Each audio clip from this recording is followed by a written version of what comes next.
Et tu l'as conservée, n'est-ce pas, cette fleur? Et hier, avant de t'en aller, tu as ouvert ton tiroir, tu l'as regardée longtemps, pour te donner du courage.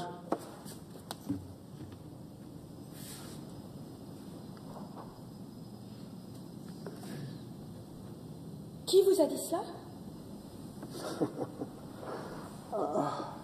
Pauvre Antigone, avec ta fleur de cotillon.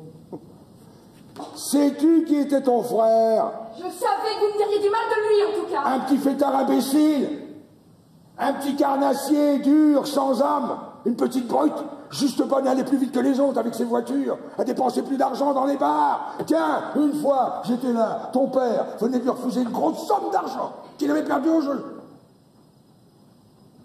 Il est devenu tout pâle. Il a levé son poing en criant un mot ignoble. C'est pas vrai. Son poing de brûle, t'as tout volé dans le visage de ton père. C'était pitoyable. Ton père était assis à sa table, la tête dans ses mains. Il saignait. Il saignait du nez et il pleurait. Et dans un coin du bureau, Pauline, il se ricanant, qui allumait une cigarette. C'est pas vrai.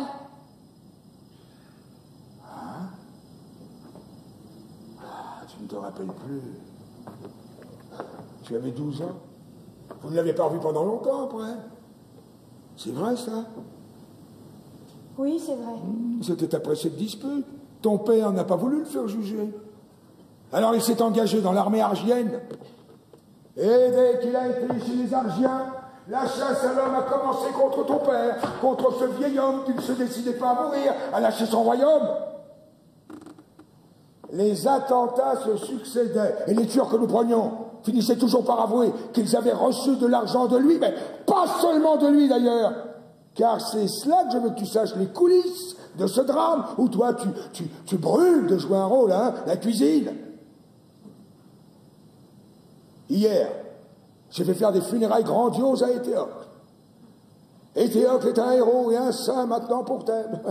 Tout le peuple était là. Les enfants des écoles ont donné tous les sous de leur tirelire pour la couronne. Des vieillards, faussement émus, ont magnifié avec des trémolos dans la voix le bon frère, le fils d'Édipe, le prince royal. Moi aussi, j'ai fait un discours. Et tous les prêtres de Thèbes au grand complet avec la tête de circonstance. Et les honneurs militaires. Ah, il fallait bien. Je ne pouvais tout de même pas m'offrir une crapule dans les deux camps. Car je vais te dire quelque chose à toi. Quelque chose que moi, je sais seul. Quelque chose d'effroyable. Éthéocle, ce prix de vertu, ne valait pas plus cher que Polynice. Le bon fils avait essayé lui aussi de faire assassiner son père. Le prince loyal avait décidé, lui aussi, de vendre Thèbes au plus offrant, hein? Crois-tu que c'est drôle? Cette trahison pour laquelle le corps de Polynice est en train de pourrir au soleil. Eh bien, j'ai la preuve maintenant.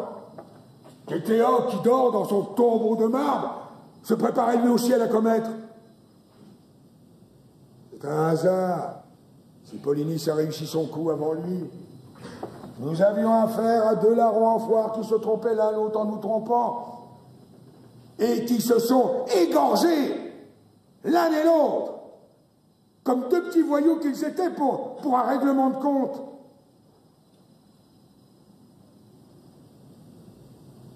Seulement, il s'est trouvé que j'ai eu besoin de faire un héros de l'un d'eux. Alors j'ai fait rechercher leurs cadavres au milieu des autres et on les a retrouvés embrassés pour la première fois de leur vie sans doute. Ils s'étaient embrochés mutuellement et puis la charge de la cavalerie argienne leur avait passé dessus. Ils étaient en bouillie, Antigone, méconnaissables. J'ai fait ramasser un décor, le moins abîmé des deux, pour mes funérailles nationales, et j'ai donné l'ordre de laisser pourrir l'autre où il était. Je ne sais plus lequel.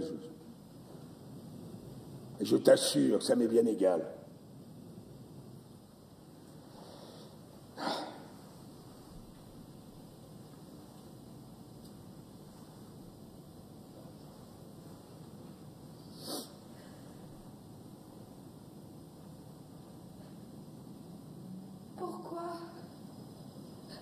m'avez-vous raconté cela? Valait-il mieux te laisser mourir dans cette pauvre histoire? Peut-être.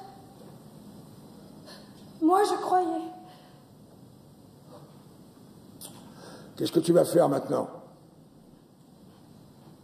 Je vais remonter dans ma chambre